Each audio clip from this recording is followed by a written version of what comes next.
मैं विवेक एक बार फिर से अपने YouTube channel stock trading technique पर आपका हार्दिक स्वागत करता हूं। दोस्तों, फ्राइडे के सेशन में एक अच्छी बड़ी गिरावट देखने को मिली हायर लेवल से। इंट्राडे की अगर हम बात करें तो 300 पॉइंट से भी ज़्यादा की ऊपर के लेवल से गिरावट रही।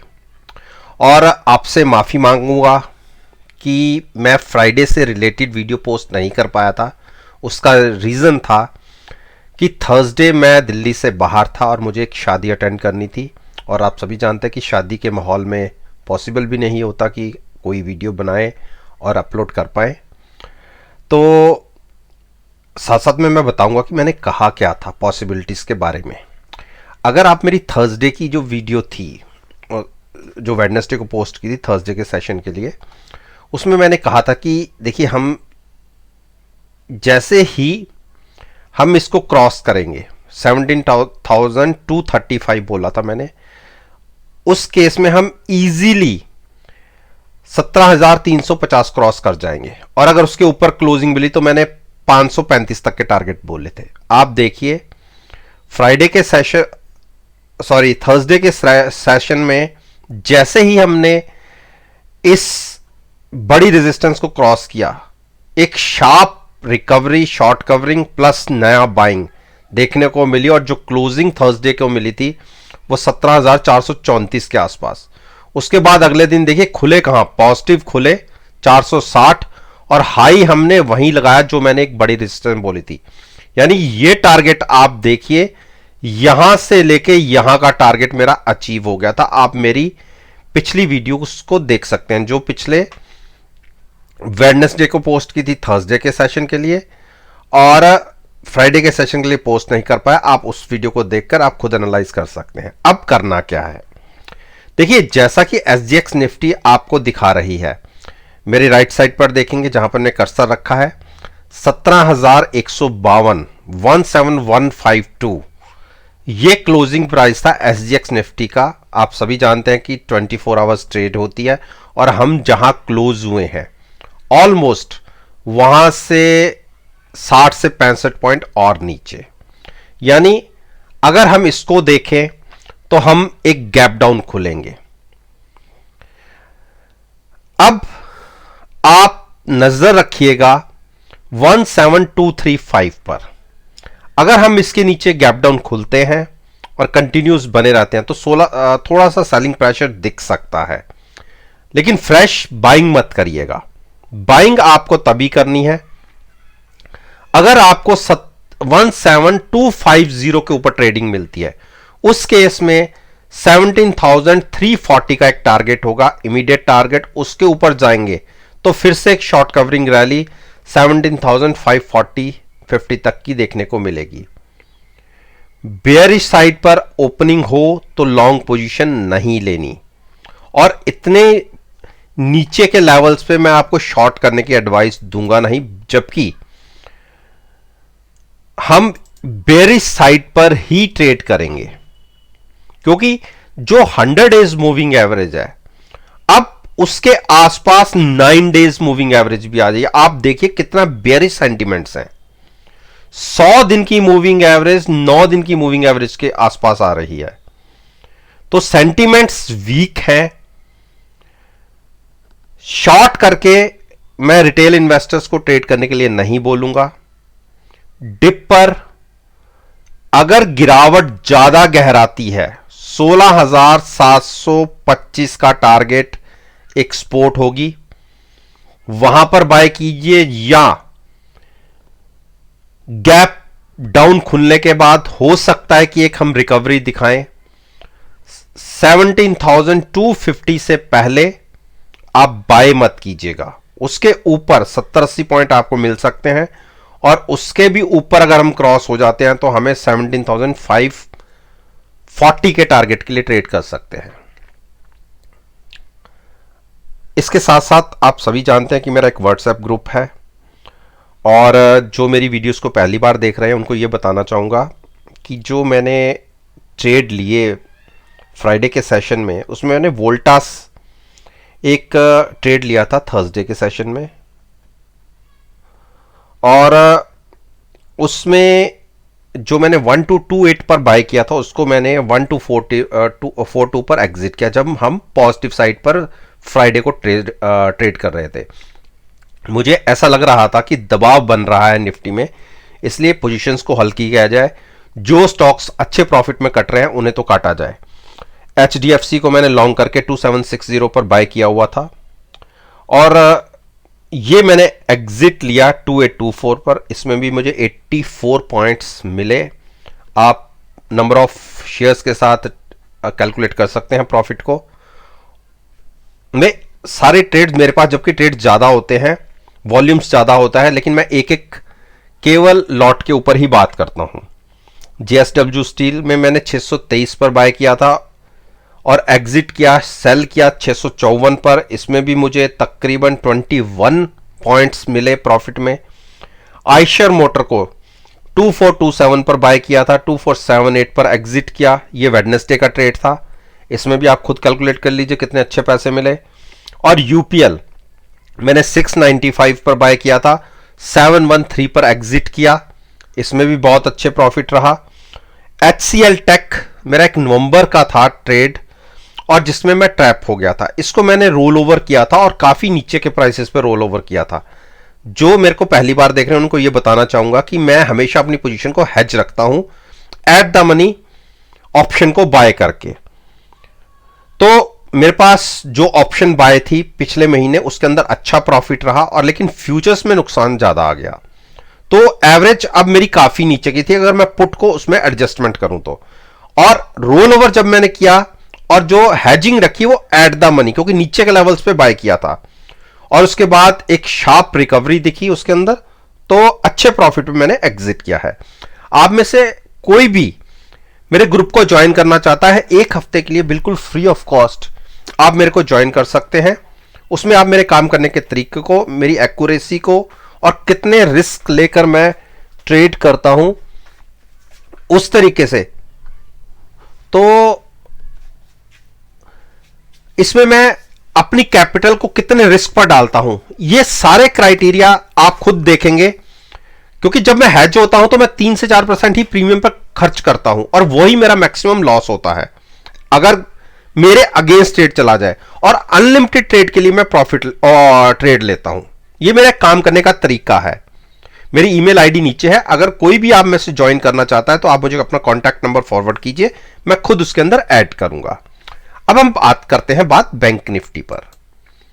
देखिए, बैंक निफ्टी ने एक अच्छा मूव दिखाया और बैंक निफ्टी की वो गिरावट नहीं रही जो निफ्टी के अंदर दिखी।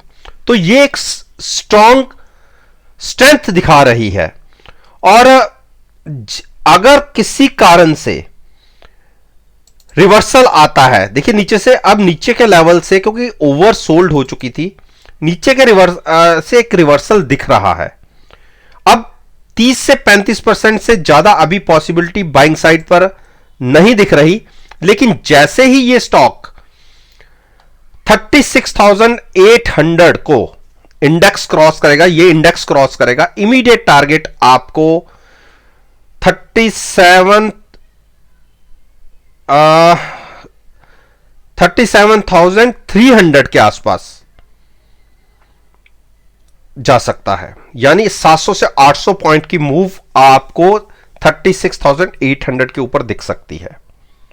तो नीचे देखिए, गैप डाउन खुल सकते हैं नो डाउट, लेकिन 36,000 के आसपास एक बाइंग भी देखी जाएगी इसमें।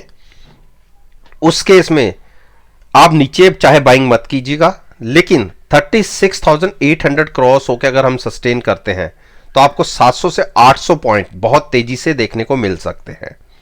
एक बार 37,300 के आसपास या 250 के आसपास आप अपना प्रॉफिट बुक कर सकते हैं। इतने नीचे के लेवल से हाईली ओवरसोल्ड इंडेक्स है, तो गलती मत करिएगा शॉर्ट करने की। बाय नहीं करना चाहते तो बिल्कुल बाय मत कीजिए, लेकिन शॉर्ट करने की गलती मत कीजिएगा, क्योंकि रिवर्सल भी बड़ा हो सकता है। हाईली ओवरसोल्ड में हम बैठे हुए हैं, तो ध्यान रखिएगा। अब बात करें हम रिलायंस। देखिए, रिलायंस को आप गिरावट आई है, एक ही दिन में देखिए तकरीबन हम 60 से 62 पॉइंट गिर चुके हैं, और ये एक बड़ी सपोर्ट पे है 2400। पहले भी हमने 3 बार 4 बार इसको गिरावट के साथ ब्रेक किया है, लेकिन क्रॉस कर गए हम ऊपर वापस। तो नजर रखिए यही 2400 के ऊपर मेरे हिसाब से गिरावट इसके नीचे आनी नहीं चाहिए, लेकिन अगर आए तो ये अपॉर्चुनिटी होगी लॉन्ग जाने के लिए। हाई लेवल से आप देखिए स्टॉक ने तकरीबन 300 पॉइंट के आसपास की गिरावट दिखा चुका है और बार बार यहां से बाउंस लेता है। देखिए बीच में तो हम 2300 तक भी चले गए थे। गिरावट में, मार्केट के साथ गिरावट में गिर सकते हैं, लेकिन मार्केट मूवर है, मार्केट को अगर ये चलाना चाहता है तो ये दिग्गज शेयर है, बहुत बड़ी वेटेज है इंडेक्स के अंदर। तो जब तक ये नहीं परफॉर्म करेगा, निफ्टी भी उस हिसाब से परफॉर्म नहीं करेगी। आप देखिए निफ्टी के अंदर जो बड़ी गिरावट आई हाई लेवल से, इस स्टॉक ने एक बड़ी गिरावट दिखाई, तो उसी वजह से निफ्टी के अंदर भी एक बड़ी गिरावट रही।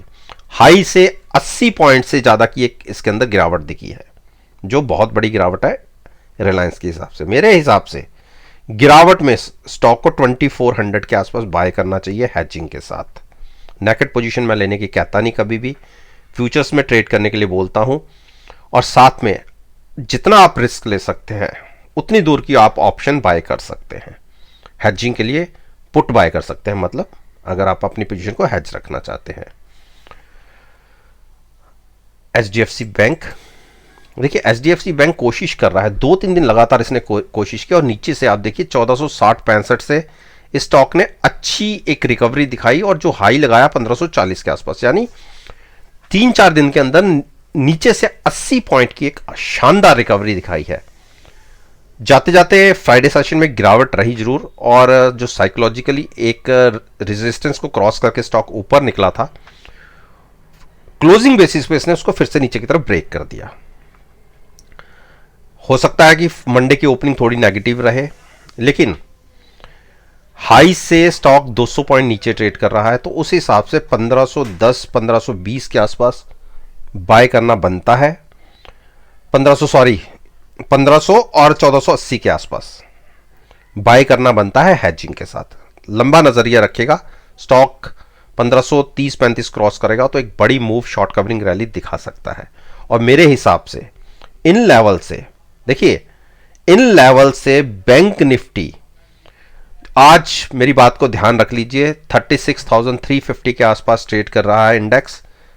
और अगर इसमें एक शॉर्ट कवरिंग रैली आती है तो 2000 पॉइंट्स बैंक निफ्टी उछल सकता है, 38,000 को टच कर सकता है अगले आने वाले 10 से 12 दिन में। इंडस बैंक ने क्रॉस कर लिया। इंडेक्स बैंक को 950 के ऊपर बाइंग बनता है, इमीडिएट टारगेट 990 का होगा। अगर मंडे की ओपनिंग वीक नहीं रहती और 950 के ऊपर ओपनिंग हमें मिलती है, तो आप यहां से लॉन्ग पोजीशन ले सकते हैं 990 के टारगेट के लिए। एचडीएफसी के अंदर मैंने अच्छे पैसे बनाए थे और क्लोजिंग अच्छी है, बुरी क्लोजिंग नहीं है। हाँ, हाई से थोड़ी जो हम नीचे गिरे हैं, लेकिन जो एक बड़ी सपोर्ट को ब्रेक करके नीचे चले गए थे उसको हमने फिर से ऊपर की तरफ क्रॉस कर दिया है। तो नजर रहेगी 2765, अगर होल्ड होती है तो एक बाउंस देखने को मिल सकता है, लेकिन गैप डाउन खुलते हैं स्टॉक, अगर 2765 के नीचे खुलता है तो बाय मत कीजिएगा। उस केस में हो सकता है कि आपको स्टॉक 2700 के आसपास मिल जाए, या तो आप बाय कीजिए 2700 के आसपास हैजिंग के साथ, या 2775 के ऊपर ट्रेडिंग मिलने पर। क्लोजिंग हमें उसी के आसपास मिली है। मैं जब गैप डाउन की बातें कर रहा हूं तो हो सकता है मंडे में आपको 277 का 5 का प्राइस मॉर्निंग में ना मिले, लेकिन अगर इंट्राडे में उसको क्रॉस होता दिखे तो आप लॉन्ग पोजीशन ले सकते हैं। कोटक महिंद्रा बैंक ने एक्सपोर्ट ब्रेक की है, जिसकी मुझे उम्मीद नहीं थी बिल्कुल भी। 1940 की जो स्पोर्ट ब्रेक हुई है, इससे एक थोड़े से सेंटिमेंट्स वीक हो गए हैं, जबकि स्टॉक तो पहले से वीक चल रहा था। लेकिन अगर किसी ने डिप पर बाइंग करने की स्ट्रेटजी रखते हैं तो थोड़ा सा और देख लीजिए, 1840-50 के आसपास मिले तो आप लॉन्ग कर सकते हैं।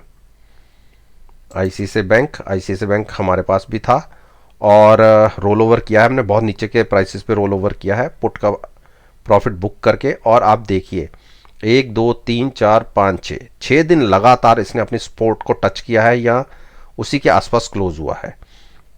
बहुत बड़ी सपोर्ट है, ब्रेक हुई तो हम अच्छी बड़ी गिरावट दिखा सकते हैं। उस केस में पहला टारगेट 690 का होगा। गैप डाउन खुलते हैं, स्टॉक 720 के नीचे ओपन होता है तो लॉन्ग मत कीजिए। उस केस में आपको हो सकता है कि 690 तक के भी टारगेट देखने को मिल जाए। पहला टारगेट 700 का रहेगा, उसके बाद 690 का रहेगा, तो वहाँ पर आप पोजीशन ले सकते हैं। फिर एक्सिस बैंक ने देखिए गिरावट में भी अपनी सपोर्ट को, जो एक रेजिस्टेंस मान लीजिए या सपोर्ट मान लीजिए, उसके ऊपर जो निकला था उसके बाद उसी को नीचे की तरफ क्रॉस करके क्लोजिंग दिया, लेकिन उतनी बड़ी गिरावट नहीं आई। ये एक हेल्दी साइन है।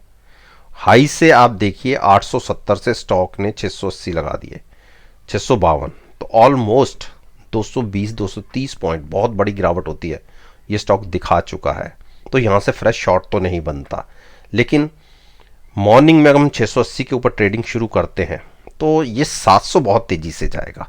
तो एक्सिस को शॉर्ट मत करिएगा। गिरावट में बाय करना हो ना करना हो ये आपकी चॉइस है, लेकिन शॉर्ट मत कीजिएगा। बाय करना हो तो 685 के ऊपर आप लॉन्ग पोजीशन ले जा सकते हैं। एसबीआई देखिए, एसबीआई एक रेंज बाउंड है, नीचे की तरफ 460-62 जिसको ये टच करके पहले भी आ चुका है 2 बार। और अगर गैप डाउन खुलते भी हैं और गिरावट आती है थोड़ी सी, तो हो सकता है कि 470 से नीचे आपको फिर से मिल जाए।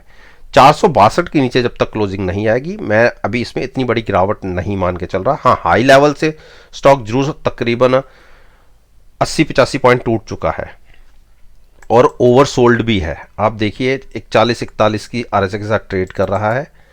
जब भी रिवर्सल दिखा मार्केट में लीड करेगा ये। अभी नहीं बाय करना चाहते तो चाहे 485 के ऊपर बाय कर लीजिए, लेकिन मेरे हिसाब से 460 के आसपास लॉन्ग ले जाना बनता है गिरावट में अगर मिलता है तो, 462-65 के आसपास।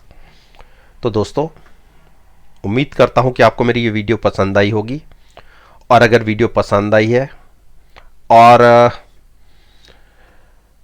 तब तो मेरे चैनल को सब्सक्राइब करना बनता है। और अगर मेरे रिजल्ट्स में आपको कहीं भी कोई कमी लगे तो आप कमेंट बॉक्स में लिखकर मुझे बता सकते हैं। और कोई भी क्वेश्चन आपका पर्टिकुलर इस वीडियो से रिलेटेड, मैं आपके ट्रेड से रिलेटेड बात नहीं करता, इस वीडियो से रिलेटेड आप पूछना चाहें तो मुझसे पूछ सकते हैं कमेंट बॉक्स में लिखकर। लेकिन हाँ, पर्सनल क्वेश्चन प्लीज मत पूछिएगा कि मैंने कॉल बाय की है या पुट बाय की है, तो उसका मैं जवाब नहीं दूंगा।